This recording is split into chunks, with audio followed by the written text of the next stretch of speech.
ঐতিহ্যবাহী মোর্শেদ আলম কমপ্লেক্স ব্যবসায়ী সমিতি নির্বাচন যতই ঘনিয়ে আসছে, প্রার্থী ও ভোটারদের মাঝে ভোটের আমেজ ততই বাড়ছে। প্রচার প্রচারণা ব্যস্ত সময় পার করছেন সহ সাংগঠনিক সম্পাদক পদে সমাজ টেকের স্বত্বাধিকারী মোহাম্মদ ইয়াসিন আরাফাত তারেক। তিনি আমাদের নোয়াখালী জেলা প্রতিনিধি মনির হোসেন সজীবকে বলেন, আমরা যদি সহ সাংগঠনিক সম্পাদক পদে নির্বাচিত হই, মোর্শেদ আলম কমপ্লেক্স ব্যবসায়ীদের সুখে দুঃখে পাশে থাকব। সহ সাংগঠনিক সম্পাদক পদে পদপ্রার্থী, আপনাদের সবার কাছে দোয়া কামনা করি।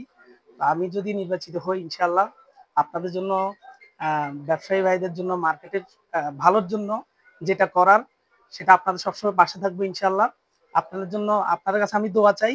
আপনারা আমাদেরকে আগামী 28 তারিখ নির্বাচনে একটা ভোট দিয়ে, মূল্যবান ভোট দিয়ে যদি জয় করেন, আমি সবসময় চেষ্টা করবো আপনাদের পাশে থাকার জন্য। ধন্যবাদ। আসসালামু আলাইকুম।